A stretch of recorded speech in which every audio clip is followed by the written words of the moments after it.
Sahabat setia Gower yang dikasih Tuhan, Shalom. Hari ini adalah Rabu 12 Februari 2025. Kembali kita akan bersama-sama merenungkan firman Tuhan hari ini yang diambil dari Injil Markus 7 ayat 14 sampai dengan 23. Mari kita siapkan hati kita.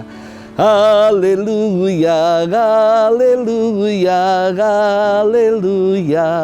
Sabdamu ya Tuhan adalah kebenaran, kuduskanlah kami dalam kebenaran. Haleluya, haleluya, haleluya. Tuhan bersamamu dan bersama rohmu. Inilah Injil suci menurut Markus. Dimuliakanlah Tuhan. Pada suatu hari Yesus memanggil orang banyak dan berkata kepada mereka, "Dengarkanlah aku dan camkanlah ini. Apapun dari luar yang masuk ke dalam seseorang tidak dapat menajiskan dia. Tetapi apa yang masuk, yang keluar dari seseorang, itulah yang menajiskannya. Barang siapa bertelinga untuk mendengar, hendaklah ia mendengar." Sesudah itu Yesus masuk ke sebuah rumah untuk menyingkir dari orang banyak. Maka murid-murid bertanya kepada Yesus tentang arti perumpamaan itu. Yesus menjawab, "Apakah kamu juga tidak dapat memahaminya? Tidak tahukah kamu bahwa segala sesuatu dari luar yang masuk ke dalam seseorang tidak dapat menajiskannya? Karena bukan masuk ke dalam hati, tetapi ke dalam perutnya, lalu dibuang ke jamban." Dengan demikian Yesus mengatakan bahwa semua makanan halal. Yesus berkata lagi, "Apa yang keluar dari seseorang itulah yang menajiskannya. Sebab dari dalam hati orang timbul segala pikiran jahat, perzinahan, keserakahan, kejahatan, kelicikan, hawa nafsu, iri hati, hujat, kesombongan, kebebalan.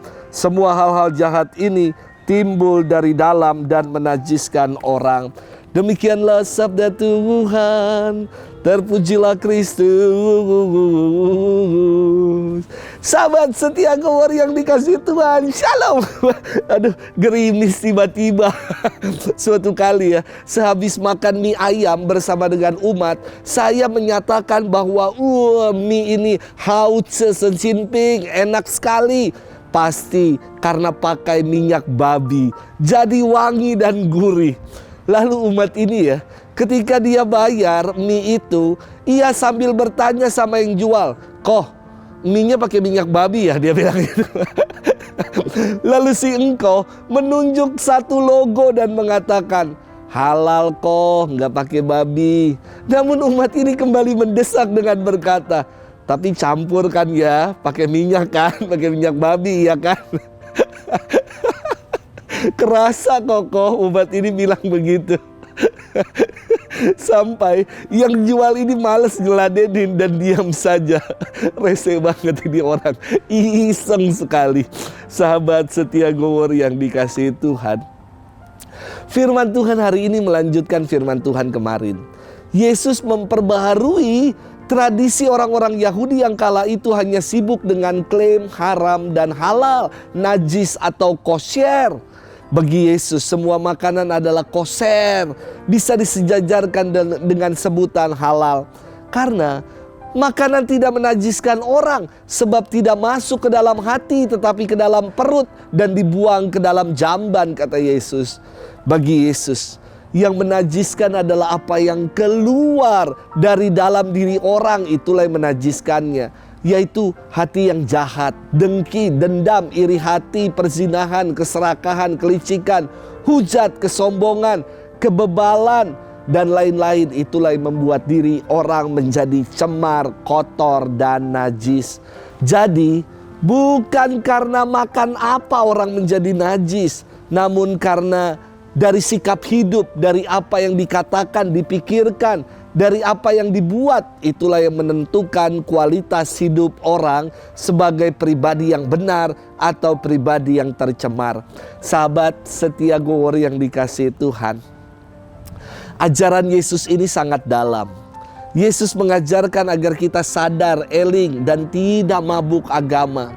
Menjaga kesucian dan kebersihan hati, bukan dengan sekedar tidak makan makanan tertentu, tetapi dengan melakukan apa yang menjadi ketetapan-ketetapan dan perintah Allah dalam hidup. Hati yang suci dan bersih melahirkan perbuatan kasih dan kata-kata yang menjadi berkat bagi sesama, bukan kata-kata hujat dan kata-kata jahat. Mari kita jaga hati ini dan jangan sampai kita dikotori dan dicemari dengan yang buruk, dengan yang jahat, dengan yang dosa. Mari kita mohon semoga itulah yang mau kita perjuangkan dalam hidup. Tuhan memberkati kita selalu, Bapa dan Putra dan Roh Kudus. Amin.